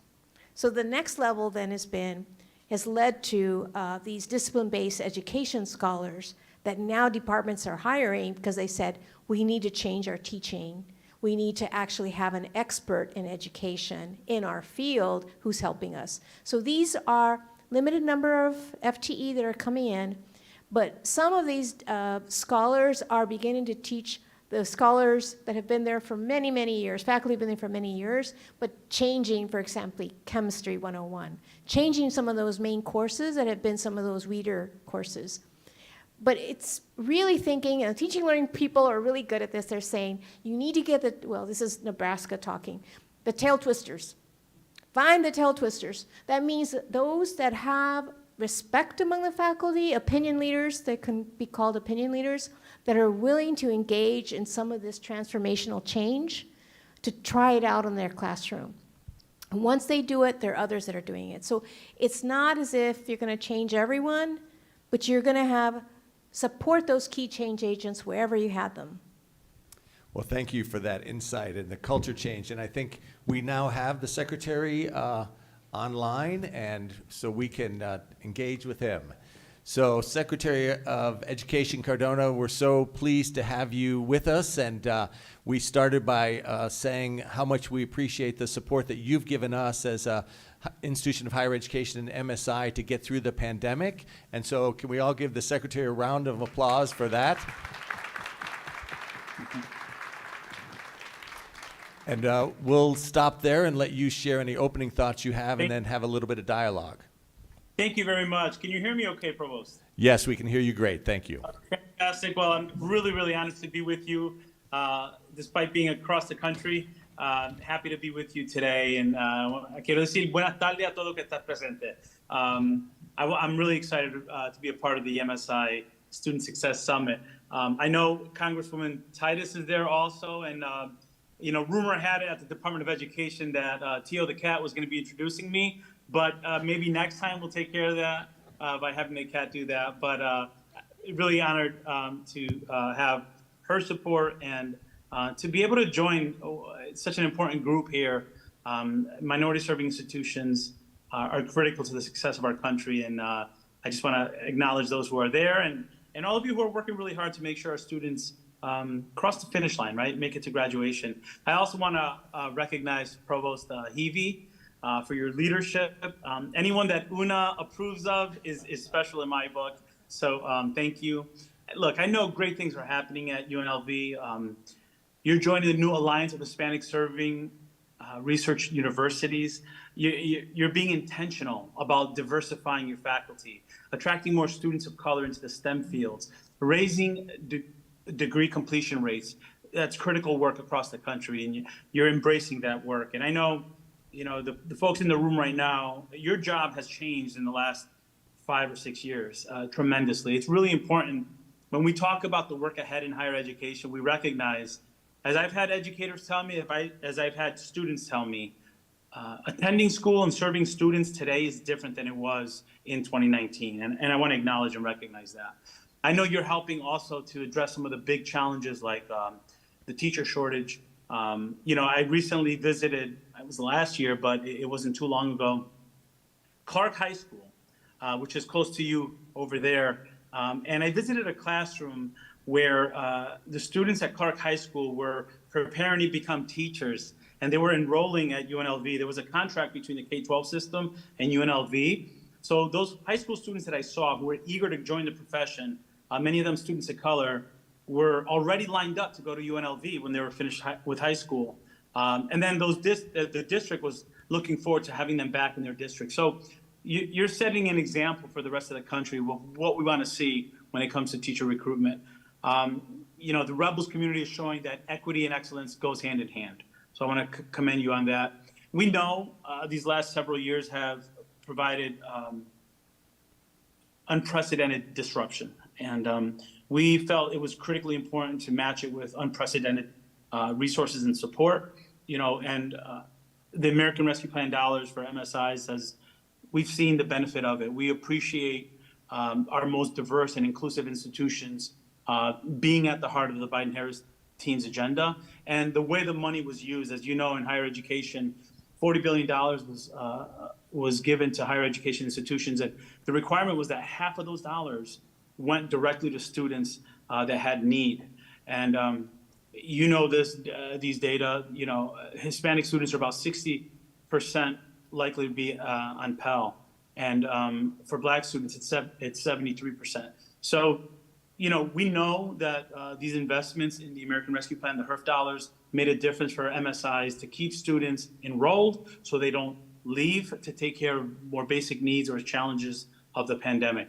By the end of 2022, 18 million students received emergency financial aid, including 80% of students who are low-income students that qualified for Pell. And that means that the work that you've done, the work that your leadership has done, has really allowed for our students to stay in school despite the challenges that the pandemic brought. You know, I always talk about, imagine the headlines if that didn't happen. We'd be talking about which schools are closing. We'd be talking about greater gaps. So I want to commend you all on the work that you did to turn that into a reality for our students. Well, thank you so much for that. Okay. Yeah, so I just want to close by saying, you know, you've used the dollars also to make sure that basic needs are being met, housing insecurity, food insecurity. And just lastly, what I want to say to the folks in the room is, look, I'm a father of a first year college student myself. My wife and I are going through the process of being college parents. And the people in the room right now are the people that we look to when we have questions or concerns about his experience. But my son is privileged because he has two parents who graduated college and at least have that background. There are so many students, especially in MSIs, that are first generation college students. So the work that you do is amplified there. I want to commend you. I want to thank you and tell you that I'm honored to be with you and look forward to the questions. Thank you. Well, thank you so much for your support. And thanks for the shout out to the Program of Education. Dean Hayes is in our front row, who leads that great teacher pipeline work, and that's such an incredible need in this community. We constantly have a shortage of teachers, and so we're really proud of the work that her and her team are doing, innovating in that space, and also diversifying the teacher pipeline. So appreciate your recognition of that. No, I'm good. So one of the questions that we have, that we're wondering about, is if you have any thoughts about, as you mentioned, the incredible disruption that happened during the pandemic. Is, you know, a level of disruption that probably higher education has never seen before. Do you see opportunities coming out of that in online space, access and equity space, and other institutions that you feel like have done things that are good models for us to think about how we can create a better new normal? Right. You know, I want to say just in general, and I say this in the K-12 space as well, let's not waste the disruption and go back to a system that didn't work for everyone. If we could do that and recognize that this period of not only reopening our schools, but reimagining the purpose and how we're meeting our students' needs, you know, let's not fall into convention, the norms of convention, and let's monitor ourselves and our peers and our institutions against protecting what was the status quo.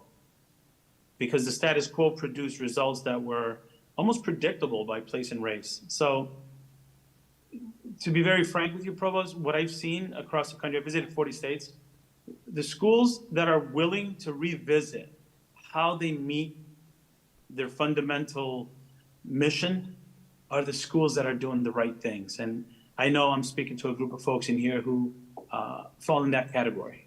I'm looking at schools recognizing that the students, when they were disconnected, they relied so heavily on social media, not only social media, but to communicate, but blended learning, right, online. And institutions are recognizing this might be a thing now that we were forced into blended learning. We might have to embrace it and offer different models.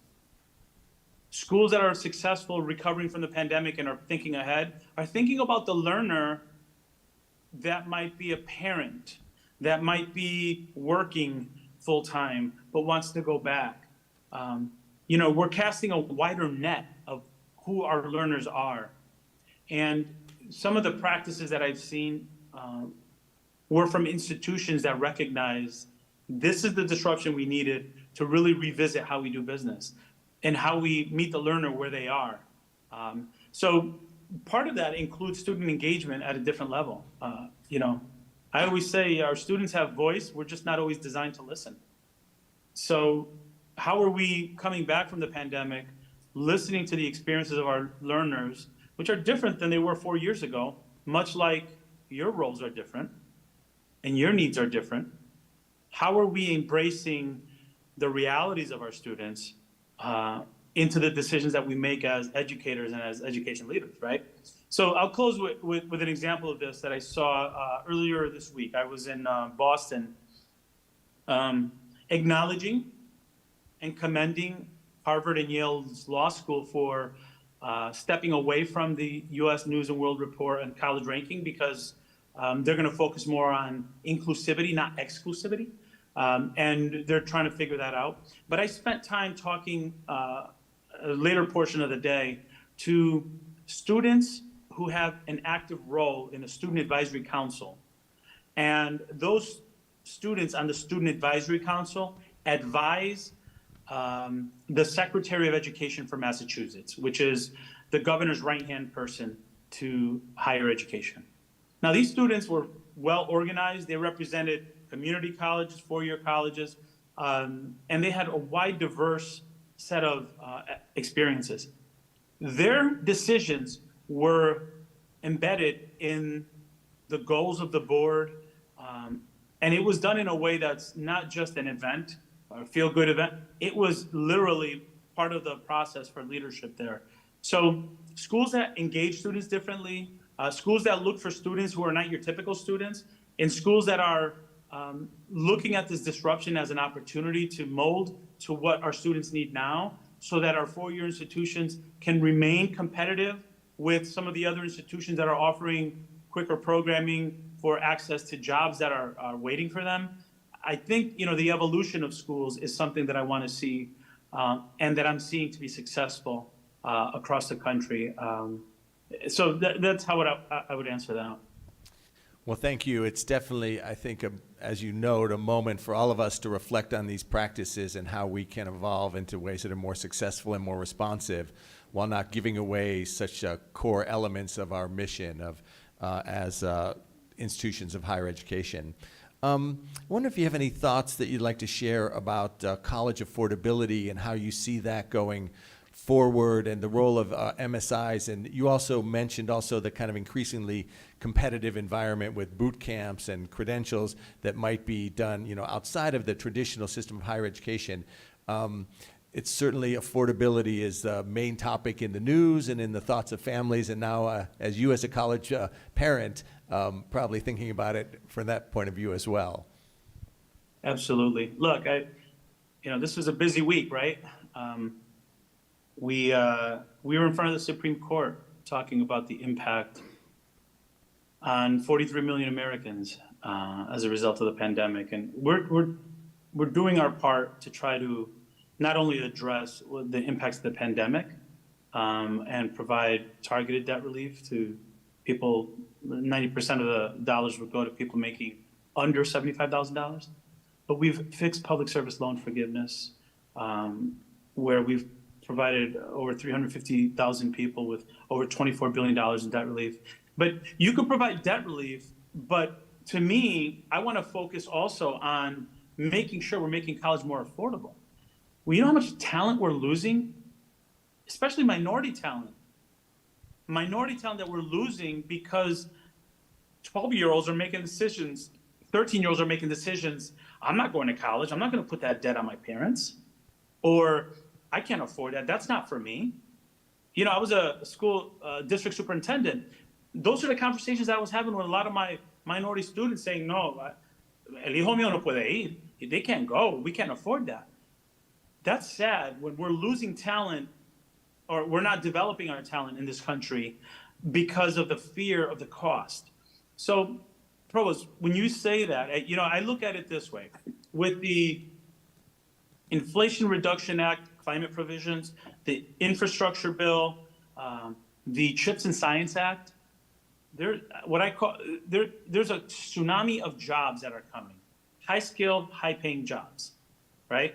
And we're working really aggressively to make sure I use the word evolve a lot. I don't use the word reform. I use the word evolve. We evolve our high schools and our two-year colleges to make sure that we're providing college and career pathways.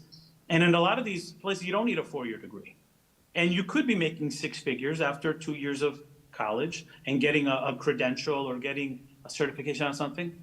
That sounds like a really good plan compared to what we're hearing as we're preparing our testimony of people graduating with $150,000 in debt for jobs that pay $25,000, $30,000. I'm fighting to get teacher salaries up. In some states, teachers are making $35,000 a year starting salary. That's embarrassing. So I think to answer your question, how do we engage four-year institutions in what's happening so that you could lead the work that's happening in the workforce? And it doesn't mean that that student that's going in to the workforce with a two-year degree won't need to go back for the four-year degree. So how are four-year institutions talking to two-year institutions, talking to K-12 institutions, talking to our workforce partners to say, what are the needs? How do we make sure that our programming is preparing students for careers there, while also giving students an option for liberal arts and the arts and music? My son is studying music, not music education, music. And I love that. There should be those options.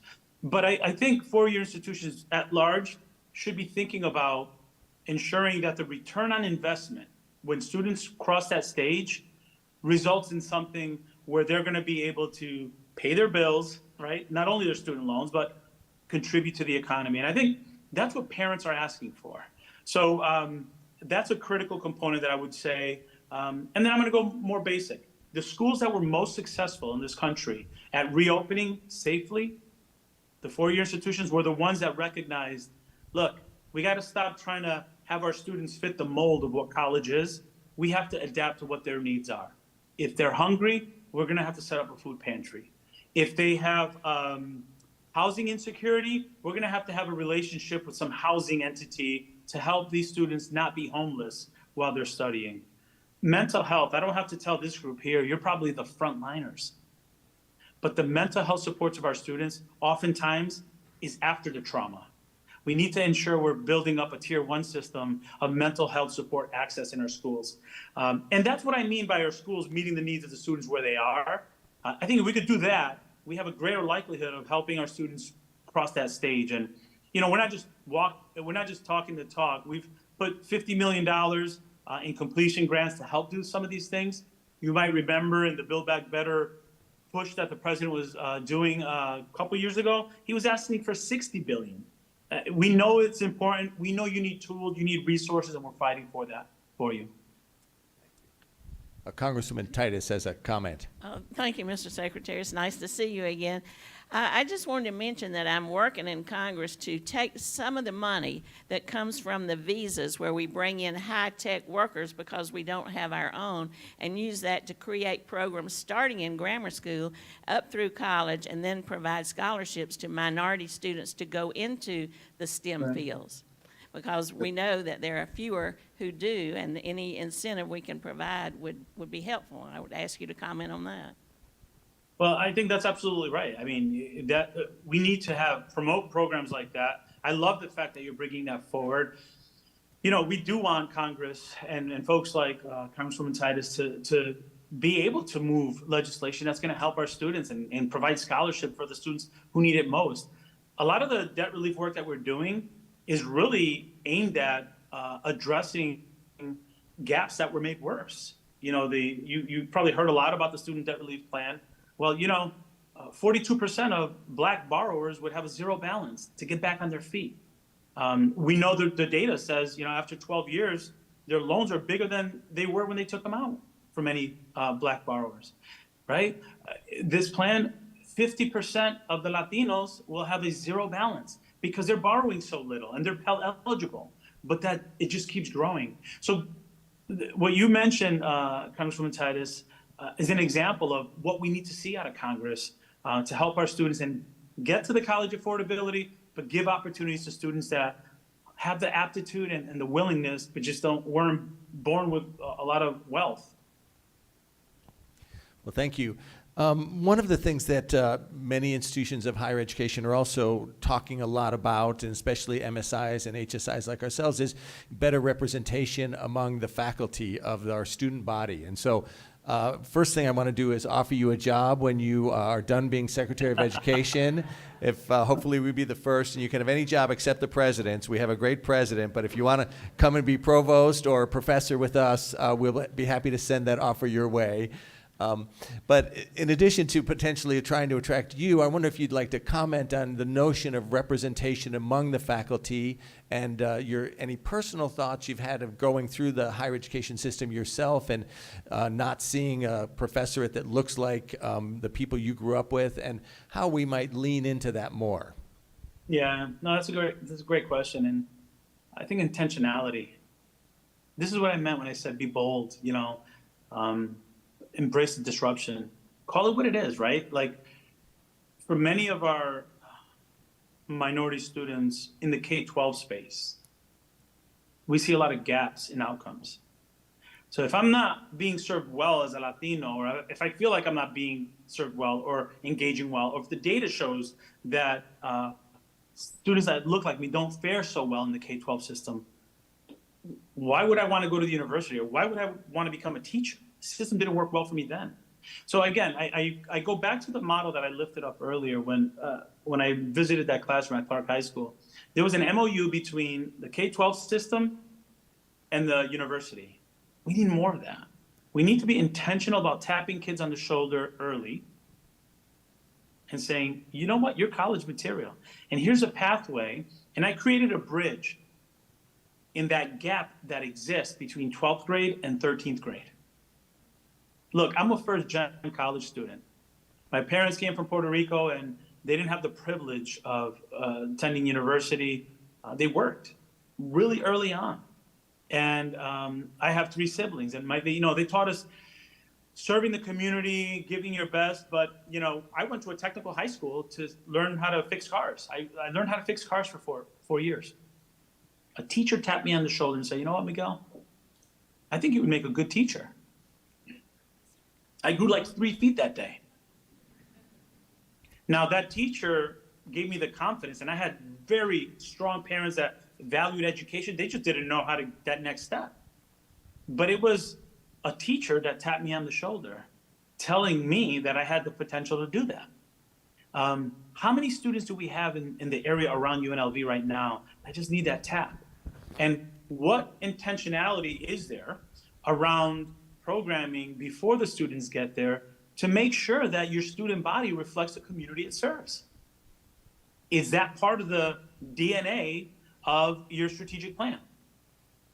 Is that part of the culture of your hiring practices, where people recognize we have a role in this community? Now, I know I'm talking at the 50,000-foot view, right? And the folks who are in the room right now probably don't have a minute to breathe with what is expected of them, because the profile of the student has changed. I recognize that. I recognize that. What I'm asking folks at the state level, at the local level, is let's match the urgency of the president. The first 3 months, the American Rescue Plan was passed, but look at our annual budgets. We're putting money toward this because we know it means people. If I tell you improve mental health, that's people.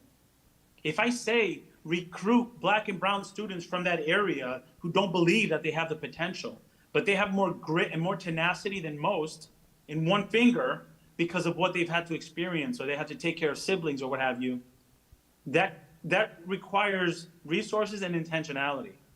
I do believe if we partner better in our K-12 and our higher ed systems to make sure that we're tapping into our students earlier, and we build bridges to programs like the one I saw at Clark High School, I think it's possible. And I'm excited that this is the opportunity to do that. I spoke to Dr. Tony Allen. Some of you in the room may know him. He's the president of Delaware State University, an HBCU. And he's on the president's advisory board for HBCUs, right? So there's a convening that happens several times during the year. He's the chair of that. I had a frank conversation with him. I said, Tony, let's sit down and talk about the pipeline for educators. I said, I want HBCUs to be the model for the country of what it looks like to have a program that taps into the K-12 space, right into the HBCU, and then these teachers get certified and go back into that community. In Jackson, Mississippi, I visited Jackson State. 67% of the Black teachers in Jackson, Mississippi come from this one university, Jackson State. They have a great relationship because there's intentionality, there's boldness, and there's resources to build that bridge, right? So it's not just gonna happen. You know, students have more options now. The job market is such where some feel like, well, I don't need to go to a four-year school, get buried in debt, and then feel like I'm never gonna get out. There are so many options that one of my concerns, Provost, is that as we ramp up the importance of two-year schools and we work to try to make those free, and we tell our K-12 schools to connect to those two-year schools to give pathways to careers, that many students are going to be like, well, then why would I need to go to a four-year school? I want the four-year schools to do those same connections and to take it to that next level. That's what I want to see. Another thing that I'm going to tell this group here that I'm exploring a little bit because it intrigues me how interesting this market is. I recently saw that Amazon is now offering career technical training to get students jobs through Amazon. So if our higher education institutions don't evolve to meet the students where they are, my fear is that the relevance is going to decrease. Intentionality, close those bridges where they exist, evolve to meet the needs of the students, making sure that you're tapping our students earlier. You're the best connected. You know better than most what the students need, and you have the opportunity to access them, in my opinion, through connections with the K-12 system, and that could be a statewide thing as well. Well, thank you. I'm a little passionate about it, so I'm sure I went longer than you would have liked on that one. No, thank you for those inspiring words, and I know that everyone in this room is totally committed to trying to bring that vision that you've laid out to life. As we're kind of running out of our time to spend with you, just close with anything that you're excited about and things that you might be concerned about looking toward the future. You know, I look at, we're at a point now where I think we're managing the impact of the pandemic, but for us to think that it's over, we're ignoring the mental health needs of our schools. I really feel like we have an opportunity. This is the best time to be in education because our decisions will be, in my opinion, more consequential. We're serving at a time where the system was disrupted for us and we don't have to build it back the way it was. Where there's more money in education now than there has been in my 25-year career. And while I understand HERF dollars do end, there's an urgency and there's, at the federal level, a push for increased education funding. I mean, it helps to have a teacher in the White House. She teaches at the college level, so that helps. But this is our moment now to really come together around our students. Investing in education is an investment, not only in our students and our families, but in our country, right? You know, for me, we have an obligation to make sure our students have options. But our goal shouldn't be to get back to where we were in 2019. It should be to lead the world. And I'm confident with our collective will, focused on addressing disparities boldly, as MSIs do, as UNLV does, I believe we can do it. So I want to leave with a spirit of optimism. You know, this idea of college and career pathways, it's a very purple issue. People want to see that, no matter where they are in the country. The issue of addressing our students' mental health needs, everybody agrees with that. Now it's on us as educators and education leaders to make sure that it happens. So I'm excited about the potential. I'm also excited about UNLV's chances this weekend. I know there's a big game coming up. So good luck with the game. Continue to fight hard. I'm proud of the work you're doing over there and honored to have had a moment with you today. Thank you. Well, thank you so much. We're so appreciative of you spending time with us. Do you want to say any closing words, Congresswoman Titus? Well, if I could just brag about UNLV briefly, we've been very creative doing some of the things you suggest. We have a cyber program here that goes out and works with small businesses to help them be sure that all of their paperwork and electronics and everything is not subject to fraud. And one of my favorites is a combination of art and computers where you design games, you design sets, and you work on Cirque du Soleil. And that is definitely a pipeline to what we have here to offer. I love that. That's amazing. And you know, you can really be the example for the country and innovative programs like that. Provost, you know how to find me. Congresswoman, you know how to find me. I'd love to hear more about those programs, but more importantly, I'd love to show other universities how it can be done. Just like I bragged about that teacher pipeline program that I saw there, I was sending people to go check it out. Keep shining, keep working hard. We're here to support you and learn from you, okay? Thank you, everyone. Thank you so much. We're very pleased to have you with us. Bye-bye. Thank you.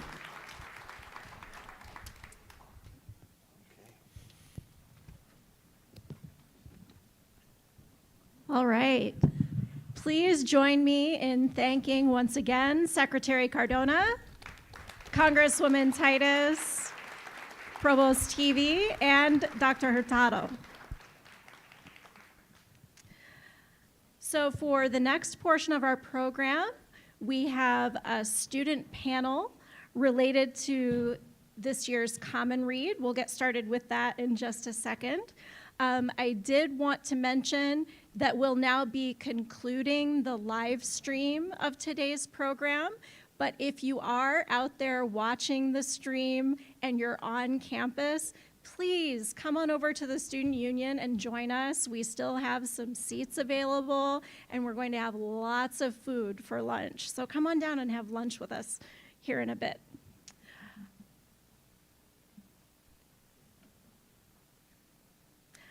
Okay, so now I'm going to welcome to the stage Trey